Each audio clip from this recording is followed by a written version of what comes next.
Everyone, जैसे कि आपको पता है आज CSI UGC नेट केमिस्ट्री का एग्ज़ाम हुआ था और उसमें से स्टूडेंट्स ने मेमोरी बेस्ड हमें जो क्वेश्चंस बताए हैं उनके सॉल्यूशंस हम आपके साथ डिस्कस करने वाले हैं।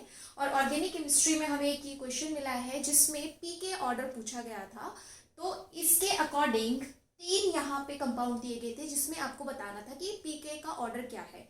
एंड एज यू नो कि पीके का ऑर्डर डिपेंड करता है एसिडिटी पे और उसका रिलेशन होता है एसिडिक स्ट्रेंथ के साथ इनवर्स, यानी जितनी एसिडिक स्ट्रेंथ ज्यादा होगी पीके का ऑर्डर उतना ही कम होगा। तो आपको यहाँ पे सबसे पहले एसिडिक प्रोटोन देखने हैं कहाँ पे है और उन प्रोटोन की स्टेबिलिटी को चेक करना है। जो एसिडिक स्ट्रेंथ का ऑर्डर होगा पीके का ऑर्डर बिल्कुल उसके रिवर्स होगा। और ये सेम क्वेश्चंस हमारे स्टूडेंट्स को ये क्लास में करवाया भी गया था, डिट्टो ये वही क्वेश्चन आया है नोटबुक से।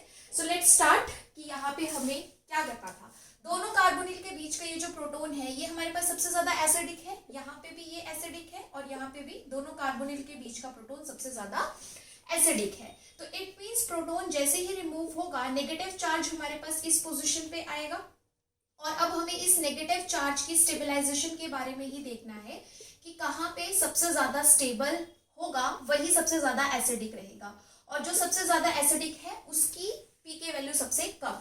तो यहाँ पे अब आपके पास नेगेटिव चार्ज इस पोजीशन पे रहेगा। ये क्वेश्चन थोड़ा सा आपके पास एक अलग कंसेप्ट के साथ आता है बिकॉज ये डाइकीटोन आपके पास यहाँ पे, या फिर आप कह लो ये तो डाइकीटोन है बट यहाँ पे आपके पास डाई एस्टर्स प्रेजेंट है। एक साइक्लिक है एक एसाइक्लिक है और इनमें इनकी कॉन्फ़िगरेशन जो होती है वो थोड़ी सी डिफरेंट रहती है। जब ये प्रेजेंट है ओपन स्ट्रक्चर में तो हमारे पास Ne इस तरीके से प्रेजेंट है, यानी ऑक्सीजन के जो लोन पेयर होते हैं वो इस कार्बोनिल के पाई स्टार के साथ रेजोनेंस शो करते हैं, यहाँ +R इफेक्ट शो करते हैं।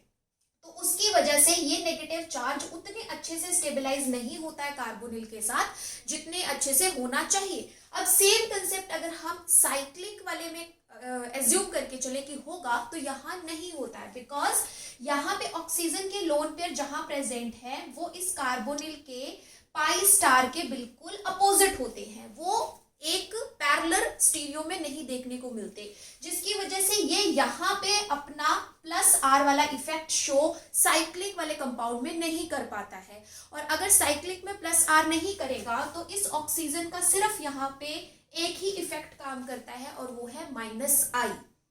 इट मीन्स यहाँ तो नेगेटिव चार्ज दोनों कार्बोनिल के साथ स्टेबलाइज हो रहा है, यहाँ पे नेगेटिव चार्ज दोनों कार्बोनिल के साथ स्टेबलाइज हो रहा है बट कम लेवल पे हो रहा है।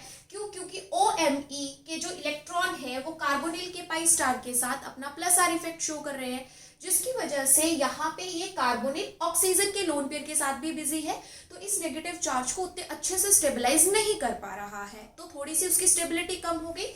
बट अगर मैं थर्ड की बात करूं तो यहाँ पे ये ऑक्सीजन अपने लोन पेयर इस पाई स्टार को नहीं दे रहा है, यानी क्रॉस कॉन्जुगेशन नहीं कर रहा है।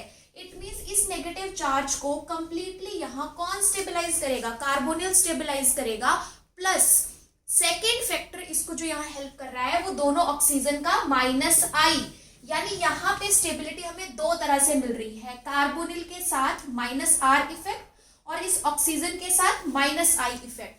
दैट्स वाई यहाँ पे जो ये C कंपाउंड है ये सबसे ज्यादा एसिडिक है। और एसिडिक स्ट्रेंथ में अगर आपके पास C सबसे पहले है तो उसके बाद कंपैरिजन बचा B और A में, तो वो आपको यहाँ क्लियरली पता चल रहा है कि OMe के +R की वजह से इसमें कार्बोनिल उतने अच्छे से नेगेटिव चार्ज को स्टेबलाइज नहीं कर रहा है बट यहाँ पे प्रॉपरली स्टेबलाइज कर सकता है क्योंकि इस तरीके का कोई और क्रॉस कॉन्जुगेशन वाला ग्रुप प्रेजेंट नहीं है। इट मीन्स C के बाद नंबर आएगा आपके पास A का और A के बाद आएगा B। तो ये आपके पास हुई एसिडिक स्ट्रेंथ, बट पूछा क्या था? पूछा था पीके ऑर्डर, तो पीके ऑर्डर बिल्कुल इसके रिवर्स, यानी B A then C। So this will be the correct answer, B A then